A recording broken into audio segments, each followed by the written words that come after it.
Hello, and welcome to Storytime Revolution, where I, Jared McCurrin, share my love of reading with you.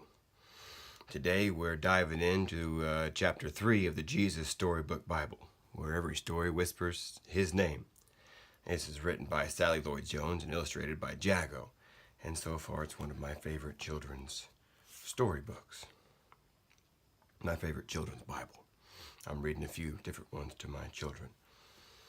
This one I've read a couple of times. All right, here we go. The Terrible Lie.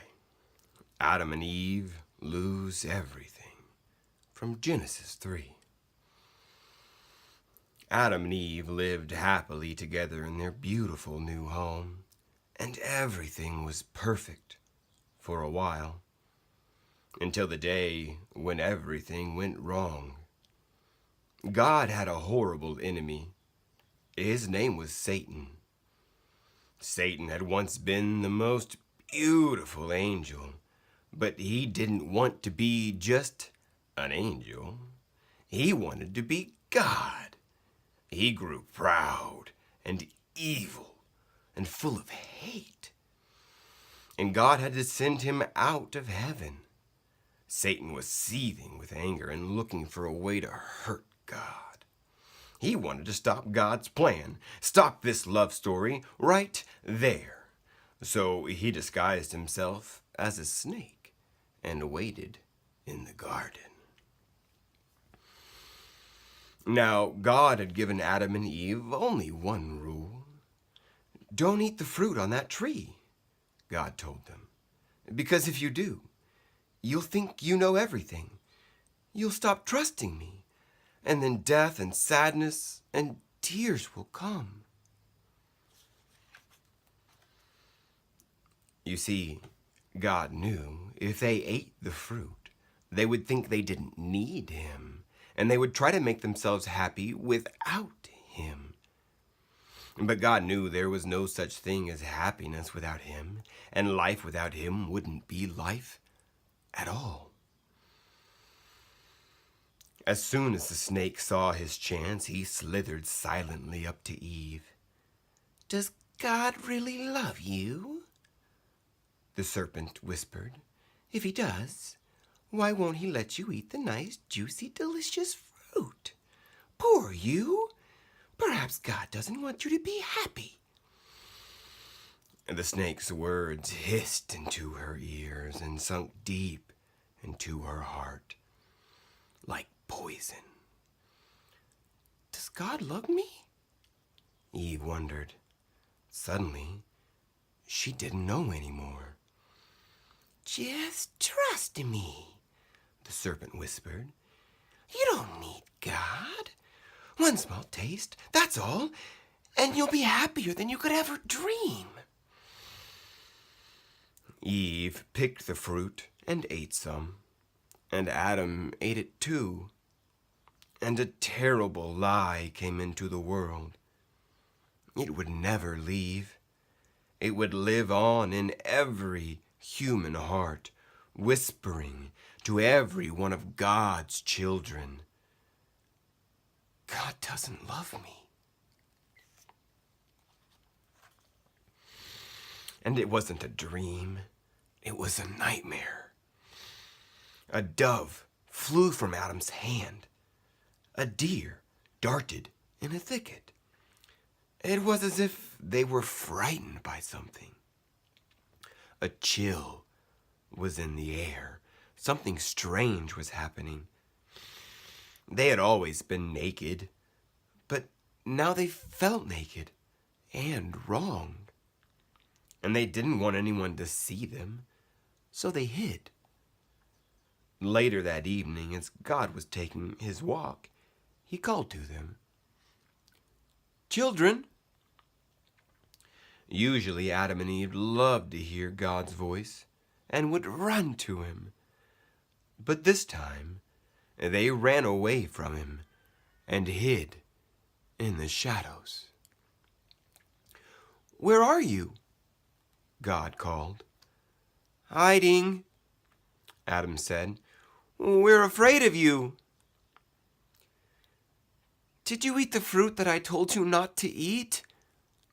God asked them, and Adam said, Eve made me do it. What have you done? God asked. And Eve replied, The serpent made me do it.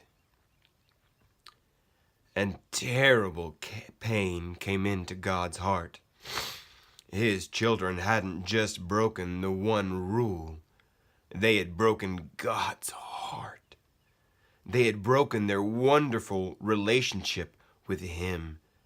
And now He knew everything else would break. God's creation would start to unravel and come undone and go wrong. From now on, everything would die, even though it was all supposed to last forever.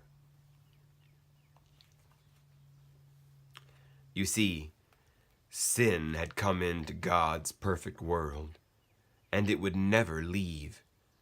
God's children would always be running away from Him and hiding in the dark. Their hearts would break now and never work properly again. God couldn't let His children live forever, not in such pain, not without Him. There was only one way to protect them. You will leave the garden now, God told His children, His eyes filling with tears. This is no longer your true home. It's not the place for you anymore. But before they left the garden, God made clothes for His children to cover them. He gently clothed them, and He sent them away on a long, long journey out of the garden, out of their home. Well, in another story, it would all be over, and that would have been the end. But not in this story. God loved His children too much to let the story end there. Even though He knew He would suffer, God had a plan, a magnificent dream. One day, He would get His children back. One day He would make the world their perfect home again. And one day He would wipe away every tear from their eyes. You see, no matter what, in spite of everything, God would love His children with a never stopping, never giving up, unbreaking, always and forever love. And though they would forget Him and run from Him, deep in their hearts, God's children would miss Him always and long for Him. Lost children yearning for their home. Before they left the garden, God whispered a promise to Adam and Eve. It will not always be so. I will come to rescue you. And when I do, I am going to do battle against the snake. I'll get rid of the sin and the dark and the sadness you let in here. I'm coming back for you. And He would. One day, God Himself would come. That'll be it for the Jesus Storybook Bible, doing that one chapter at a time. Then I'll tie that all together for one nice long book. Here are my apologies.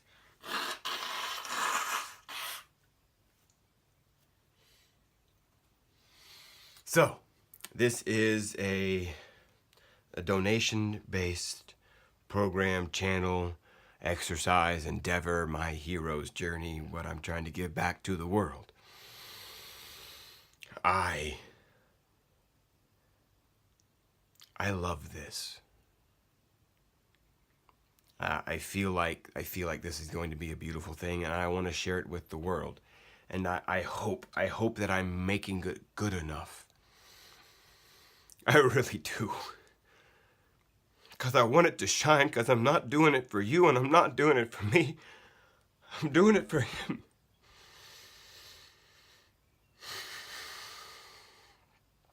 So, I'm trying to give it my all. I'm trying to do my best.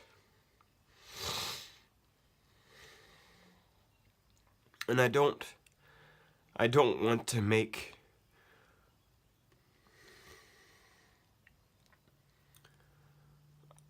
I don't want to be in the temple collecting money and God come in and Jesus and turn my table over.